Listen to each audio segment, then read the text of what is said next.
Hey, what's up? This is JBAT, and today I'll be doing a review for the graphic novel Batman: The Dark Knight Strikes Again, and it is the follow-up to Batman: The Dark Knight Returns, which were both written by Frank Miller. This time he was joined by his former wife Lynn Varley.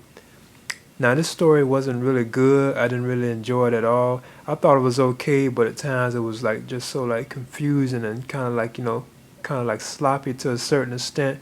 So I thought it was okay. So this will be my review for Batman: The Dark Knight Strikes Again.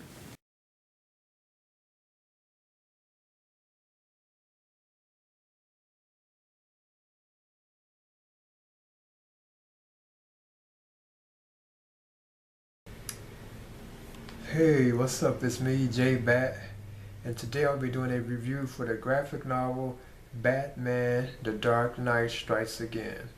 Now this is like a follow-up to the original version, Batman: The Dark Knight Returns. Now both of these were written by Frank Miller. You know what I'm saying? But the second one, this version right here, the second volume of it, I mean, well, the second, the follow-up to that story was written by Frank Miller and his wife, well, former wife, Lynn Varley.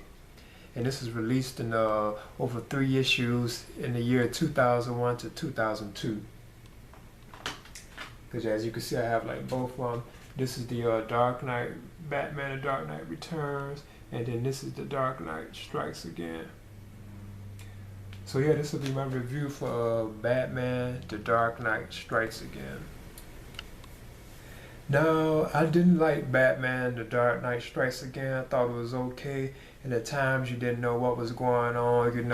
I wouldn't recommend reading this one at all. Unless you wanted to read like a follow-up to Batman: The Dark Knight Returns, or if you're just interested in reading further, like Frank Miller, like graphic novels or whatever, you know what I'm saying? I thought it was okay. At times you didn't know what was going on. I thought it was kind of sloppy, even like the artwork wasn't that hot. But it was like certain things about the artwork that were kind of cool, like some of the woman images, like of the women's, like you know what I'm saying, like some of those were like hot, kind of made you hot, a lot of those were kind of like sexy, they had like some sexy images, let's say like Wonder Woman or certain other ones, especially Catgirl, like Carrie Kelly, I touched on that too.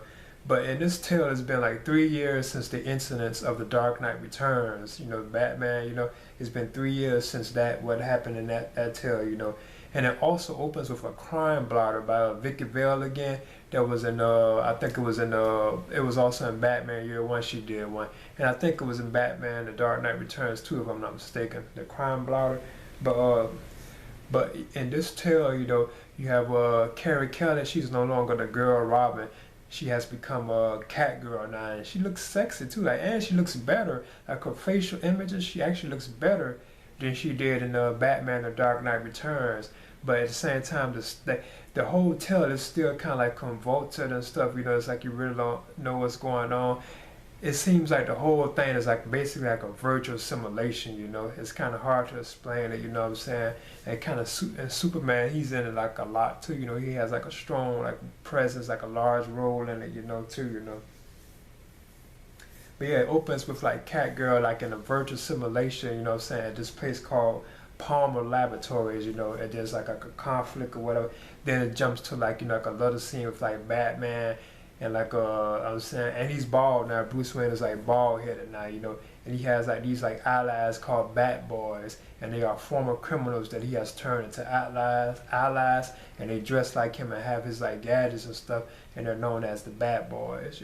So I thought they were kind of cool. But overall, I really just I didn't really like it. Now I done read it like 2 times. I done read it like 2 times. And the first time I read, I thought it seemed like it was kind of okay, but as I read it again, it's like I really, what I'm saying, I really didn't like, it's nowhere near as good as Batman: The Dark Knight Returns, which is also written by Frank Miller. It's like nowhere near as good as that. There's like a couple of like showdowns and stuff in the tale, but it's like at the same time you don't know what this is all about. You know what I'm saying? Superman has like a battle with like this giant like robot alien thing. You know what I'm saying? And the news, they have like the news stuff going on again too. The president, it's no longer President Reagan. It's like a new president, and it's like supposedly like a computer simulation. He's almost like a hologram or something. He's not really real. But like various heroes from the DC universe makes appearances. You have like a Green Arrow. He's in it kind of a lot. He has like some cool scenes. The Flash kind of is in it, but his costume is black. Green Lantern shows up too, Shazam or Captain Marvel, they're all in this tale too, and like other various characters too. And Wonder Woman, she's actually Superman's lover, and they have a daughter called Lara. So and I thought she kind of just sexy too, like the way she was drawn. She looked kind of very sexy, like a sexy image for a woman. You know what I'm saying? There's also a sequence with Batman and Catgirl. Like I told you, that's Carrie Kelly. She has it had like a fight sequence, and she has like this gadget where she would shoot like batarangs out of hand, like multiple batarangs. I thought that was kind of cool the way they did that. But still, at times, other characters show up, like Jim Gordon. He shows up, and there's also like a little funny sequence. It's not really funny, but Commissioner Ellen Yindel, she replaced Gordon in Batman: The Dark Knight Returns when he retired at the age of 70. Now, in this, she resigns.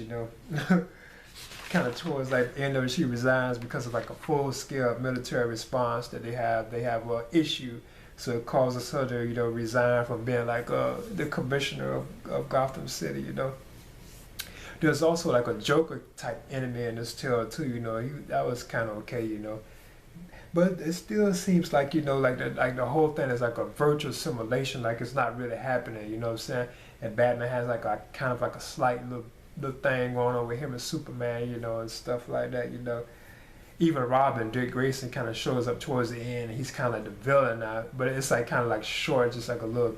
It's not really that big of a thing. He looks younger and stuff. But I thought that. But still be like the artwork and like the writing and all that was kind of like sloppy and kind of like off pace. It's nowhere. And you know what I'm saying?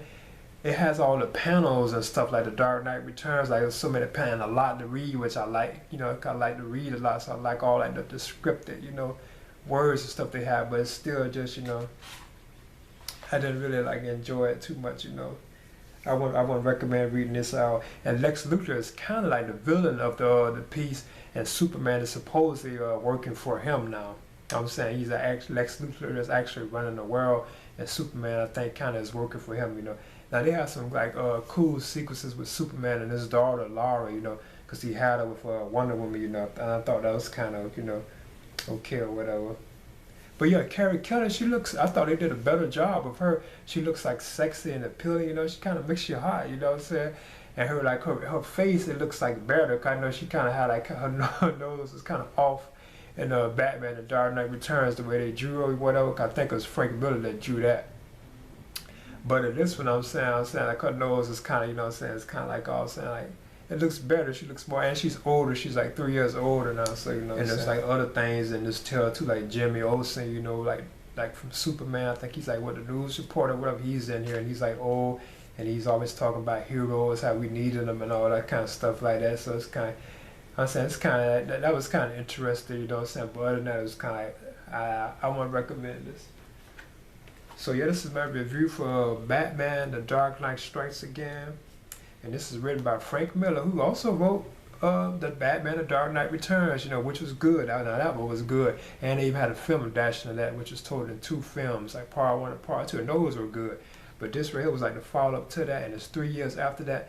And I really would not recommend reading this unless you just want to see and curious about what happened with Bruce Wayne after all that, after Batman: The Dark Knight Returns. And plus, if you're just interested in reading more Frank Miller, But I wouldn't recommend, not even for like Batman fans, I wouldn't recommend this. Now, if you're probably like the Justice League and stuff like that, you probably could kind of get into it because they're all over this. At times, you don't even really see that much Batman. It seems like at times it is about the Justice League to a certain extent, because you see like the various DC heroes in here a lot, But obviously, Superman is really, like the main one. If they're not focusing on Batman, it's like Superman, But yeah, this is my review for Batman: The Dark Knight Strikes Again. I didn't enjoy this. I thought it was okay. You know what I'm saying? It's not the worst graphic novel I read. I thought it was okay. And this is JBAT. All right. As you can see, this is Batman: The Dark Knight Strikes Again graphic novel. Frank Miller wrote this tale along with Lynn Varley. And this was actually, it takes place 3 years after Batman: The Dark Knight Returns. It also has almost the same similar title, as you can see.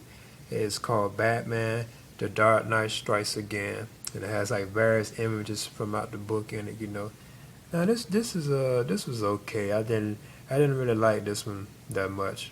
I didn't really enjoy it at all. It was okay. But I'm basically gonna give like a look of the graphic novel itself. Just a couple of like shots of it, the book, how I looked at it and stuff. There are some images right there of the Bat Boys, which are like former criminals that Batman has recruited to be his allies.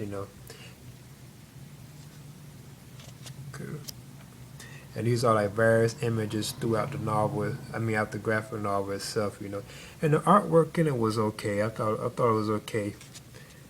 Now the look of certain like characters in it was pretty good though. I liked it. Carrie, she returns as a cat girl in this graphic novel, and I thought she looked sexy and stuff. Like some of the images of her were kind of like sexy. Yeah, and one bonus point of it, the woman in the graphic tale, they were hot looking.